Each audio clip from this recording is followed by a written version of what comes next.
Good morning, everyone. It's Tess, and I don't know what's wrong with my phone, but it again doesn't want me to turn it sideways. I'll have to look into that more.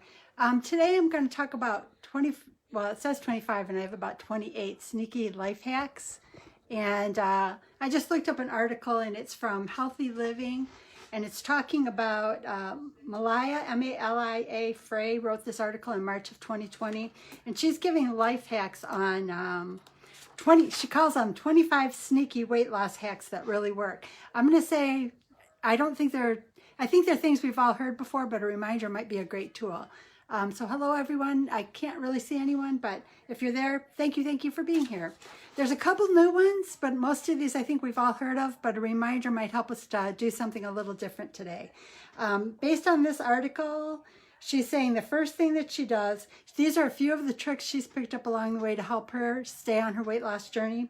Some of them I do, some of them are new and maybe worth a try. Her first one, and this was a new one, eat by a window. She says, whether you're dining at home or eating out in a restaurant, studies conducted at Cornell University have shown that if you dine near a window, you're likely to eat healthier food. Now, I'm not sure how that works, but maybe it's something worth giving a try. Maybe because you're distracted by nature or people watching, maybe you do eat healthier or maybe you eat less. I'm not sure. That's not a tested one for me, but she seems to think it works, so maybe it's worth a try. Her second item on this list was put high-fat foods in hard-to-find places. Of course, we know the best thing is not to purchase the unhealthy foods, but I do kind of agree with this. If you're going to bring stuff into the house that you know you shouldn't have, make it really hard to find so that you forget that it's there. This is a good one. Number 3 is choose your meal companions carefully.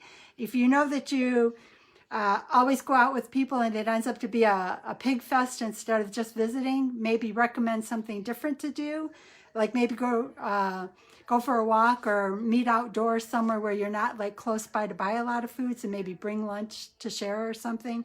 But it is true, if you go out to eat with the same people and it's always certain types of food, you'll tend to fall into that same trap again.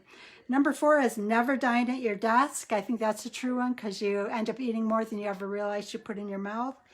Number 5, we've all heard before too, eliminate the economy size packages. It just gives you more room to get in trouble because you've got more food available. Number 6 is get sneaky with labels. And this is kind of an interesting thing. If you are buying economy size, it's almost like they say take a big black permanent marker and right across the front of it, write how much is actually a serving size. And that might make you take a chance to look at your labels a little better. Because a lot of cases I was finding when I first started reading labels, a whole container might be 2 or 2.5 servings, but it's packaged in such a way. Hi, Julie, good to see you. It's packaged in such a way that you don't realize that this little package is 2.5 servings.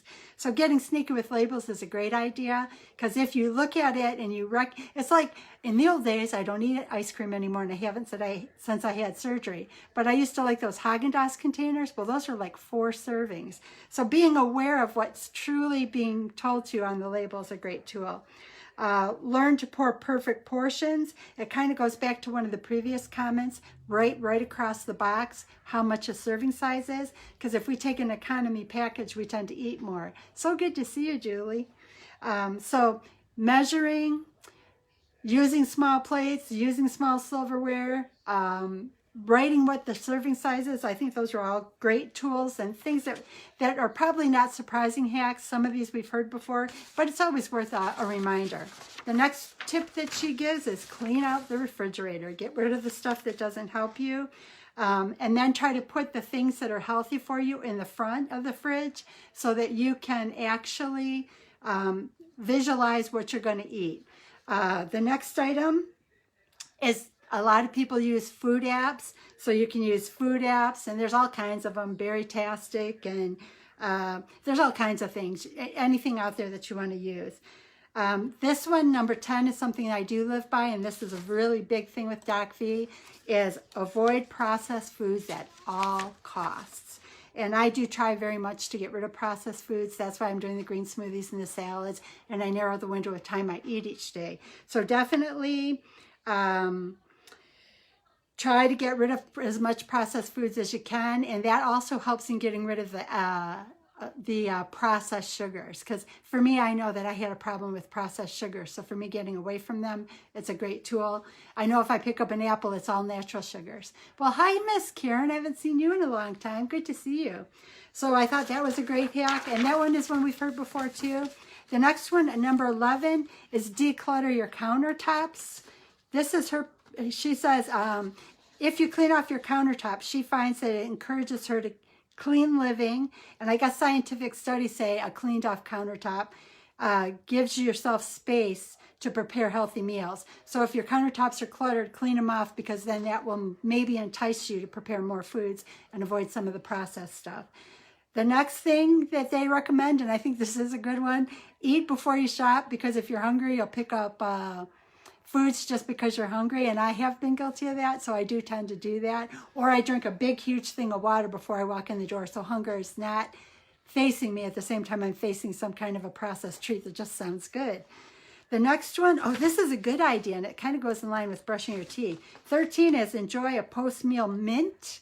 So the mint will sometimes, it's like when you brush your teeth. If you brush your teeth, if you eat something, it tastes horrible. So maybe if you don't want to have the mints, or you don't have the sugar-free mints, maybe brushing your teeth is another solution. But getting that flavor, because you know if you brush your teeth, you don't want to eat something because it has a funky taste to it.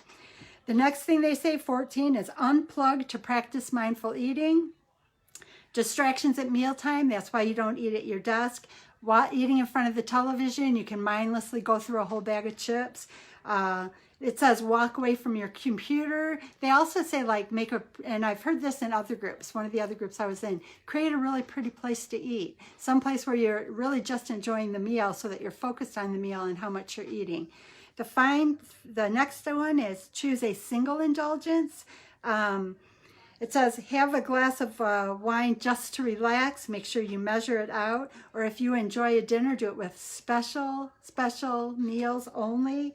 But you can't do it every single day, because if you do it every single day, it becomes a habit, and then habits kind of blow up into something more. Number 16 is pack lunch after dinner. If you prepare your lunch after dinner, your belly's full and you won't overpack for your meal for work the next day.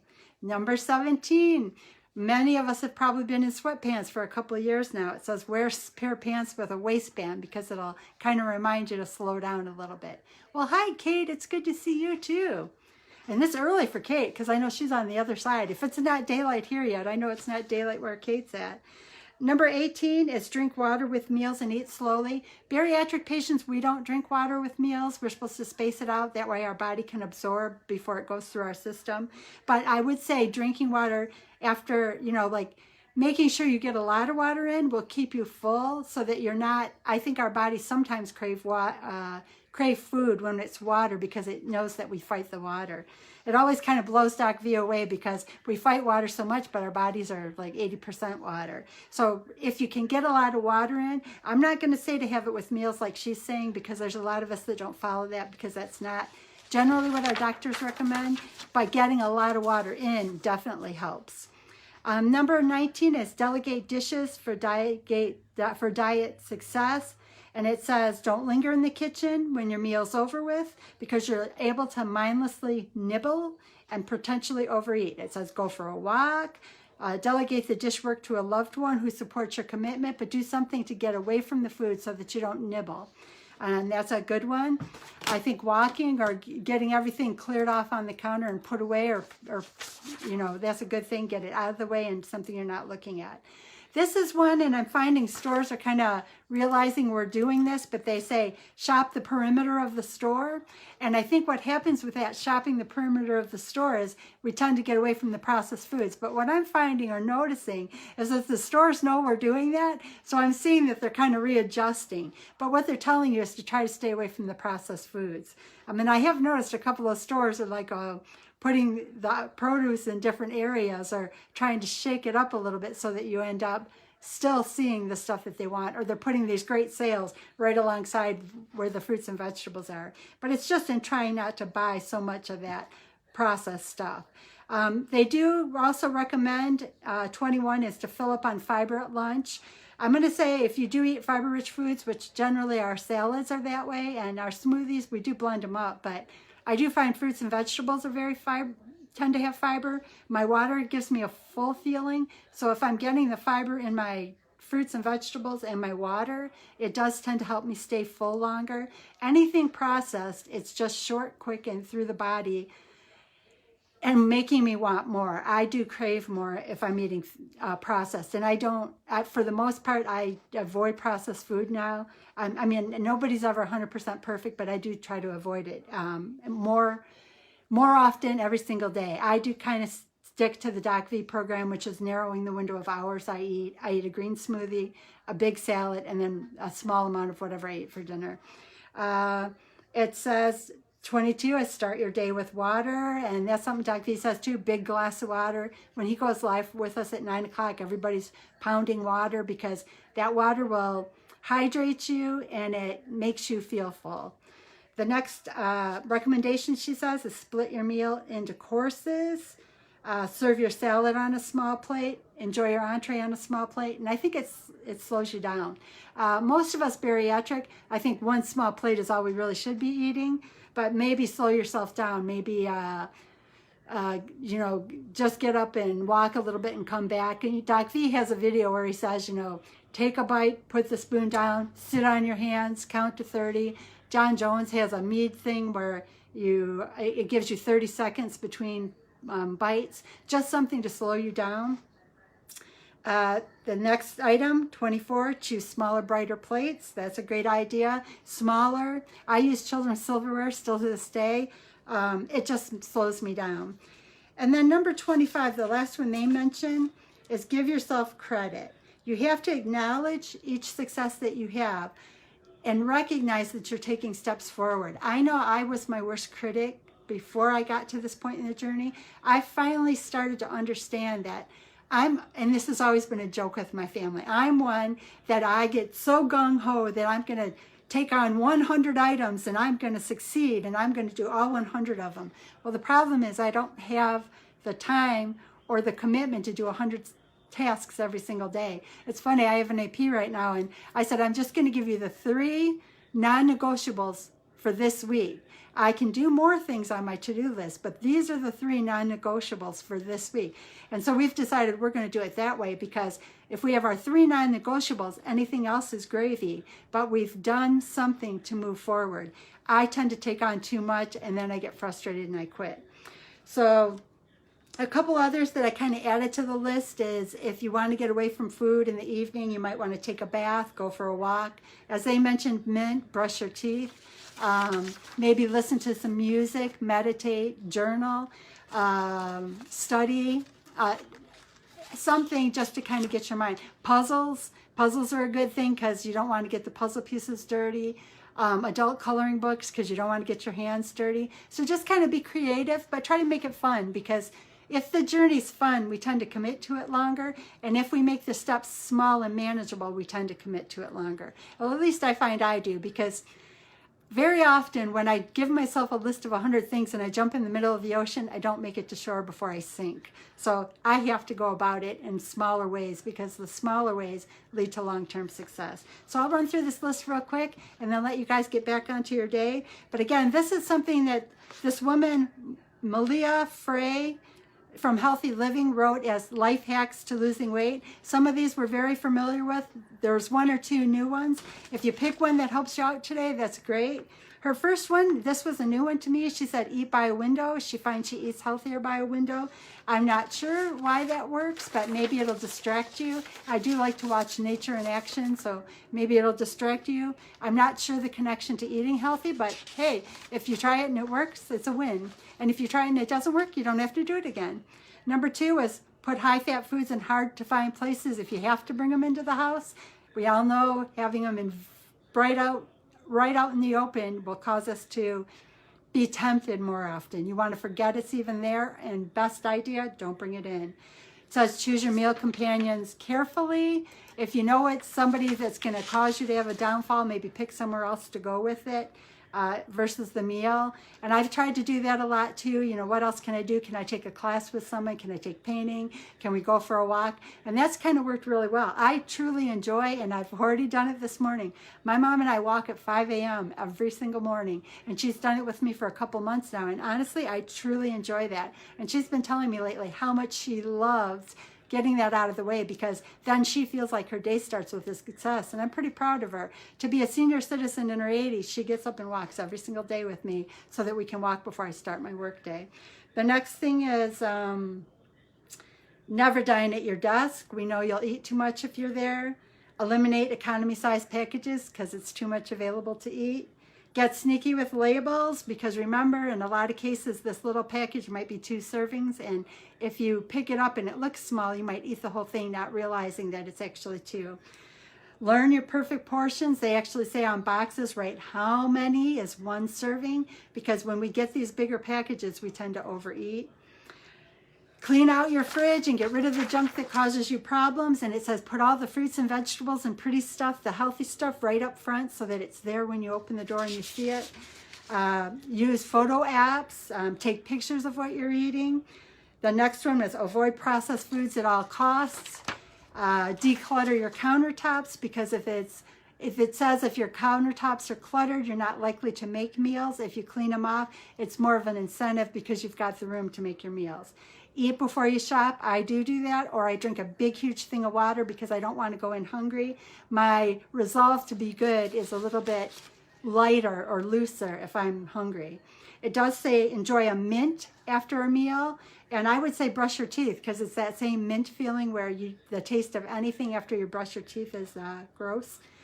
Unplug to practice mindful eating. Turn off the television, it'll distract you if you're eating. Walk away from your computer or your desk at work because it'll distract you while you're eating.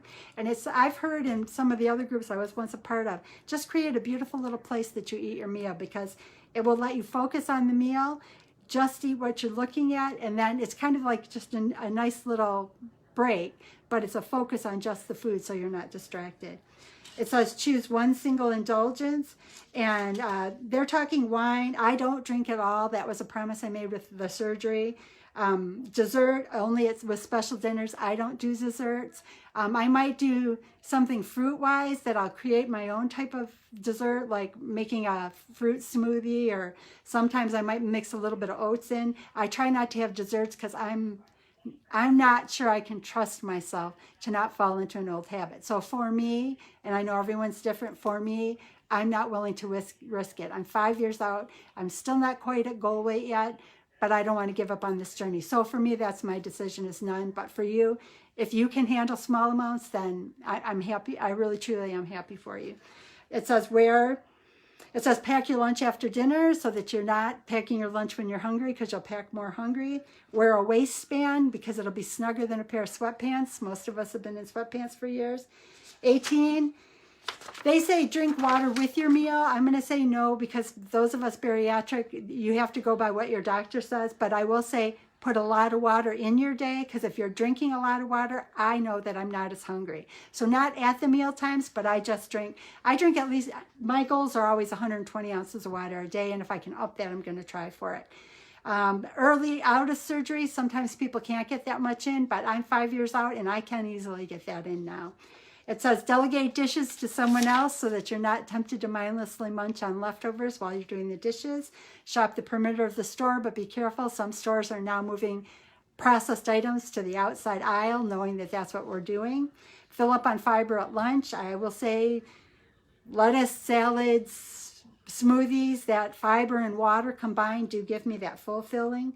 Split your meal into courses just to slow yourself down, putting your silverware down, small plates, anything you can do to slow yourself down. It says choose brighter plates, create that environment. And then the last one was 25, give yourself credit. Recognize that you're taking steps, and in taking steps, you're moving forward. And I'll just add a few little extras that I've done since I had surgery. When I first had surgery, I built puzzles. I did adult coloring books. I did things with my hands, crafts, anything to keep my hands busy so that I didn't want foods in front of me, because that was a habit I had pre-surgery. I didn't want to ruin my coloring book or ruin my puzzle pieces, so I had things to keep my hands busy that I didn't want to get them dirty. I hope you guys find something there helpful, and I got to figure out why my phone won't let me turn to the side, but I'll figure it out one of these days. Thank you for being here. I appreciate you all so much. Have a beautiful, beautiful second day of November. Thank you.